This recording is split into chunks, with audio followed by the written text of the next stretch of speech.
All right, this is Deanna Marie, and welcome back here to the Clusie. And today we're going to be talking about how his eyes are watching everything. Okay, so let's get started.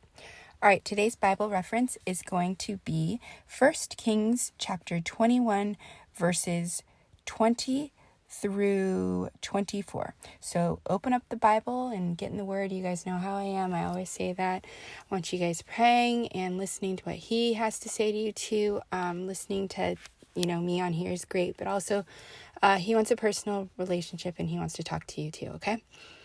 All right, that being said, at this point in the Bible, Ahab is ruling Israel.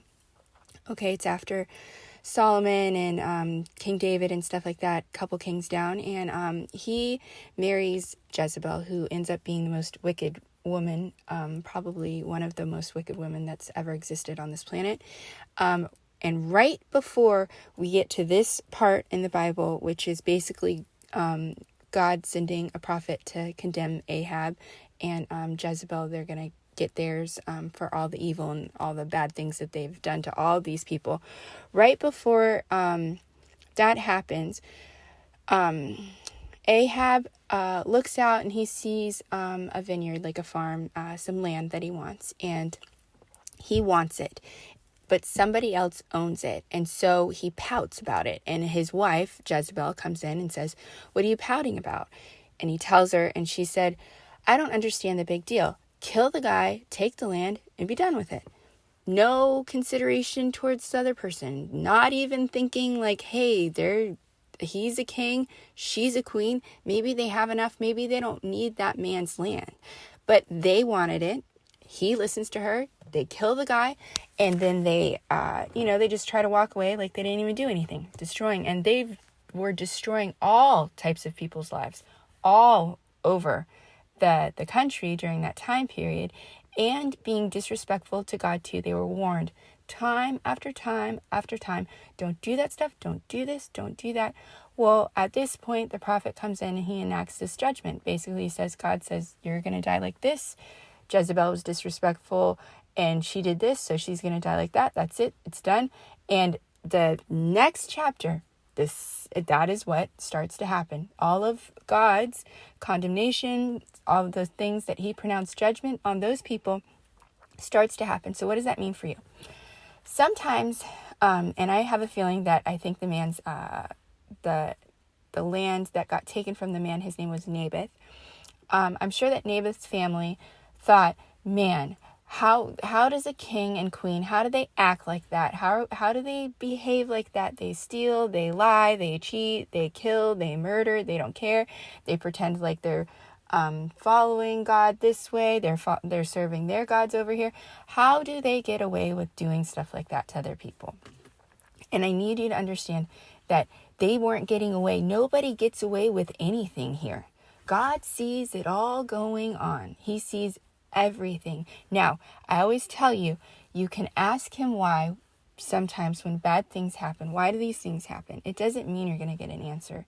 And I always tell you guys, it doesn't even matter if he gave you the answer, because you wouldn't be able to understand, because we are not the creator. We are the creation, and he has infinite knowledge, and he understands things that we can't even think about. Like, we would not even be able to comprehend it. Okay? So for him to try to explain why this decision was made, why this occurred over here, why this stuff like that, you're probably never going to get the right answer that you want to have until you get to heaven. I'll be very honest. You can ask why and you can say, but there's probably not a good enough answer that he could ever give you here, because we just can't comprehend it all the way completely yet. That being said, it doesn't mean when people do evil things and they do all of this stuff, they will get theirs. Believe me, it is a universal law, okay? They're going to get it not only here, but then they get it in the next life too. And so what you need to focus on is that you don't have to worry about that. It's not your job to worry about when the judgment takes place, how the people are judged, this, that. You don't have to do any of that. I'm sure that it looked like King Ahab and Jezebel were never going to get theirs. And then it's like the next chapter, everything that God said, that he warned them and all of the things that he told them not to do, and they still did them, all of that judgment comes pouring down on both of them. And so much so where they're not even in the same location during their deaths. And they both are humiliated in the end. You don't have to judge. And even if God said, all right, you can judge, you don't know the best way to enact the punishment on that person. You know why? Because you didn't create them. You want to punish from the outside and have an outsider's view of it? Or would you rather God give it to God and say, hey, I'd rather you do it. I want to just go over here, be blessed, be happy, live my life. You take care of that. And then let him enact the punishment that knows their worst fears, knows how their body works, knows this, knows that. He knows everything. So stop trying to do his job for him. If your job is to do God's will, and if somebody's doing evil, wicked things, and that's how they want to behave, that's not on you. Leave it to him. He'll deal with it. I promise you. You can call it the law of the universe. You can call it karma. You can call it whatever you want to call it. That's God's way of saying, hey, you are now going to reap what you've sown, and it's pay up time. Okay? So just leave it to him. Have peace. Be blessed. Try to live a blessed life. Do that, okay? So, just think about it, all right? Like, share, subscribe, and comment as always, and I will see you guys back here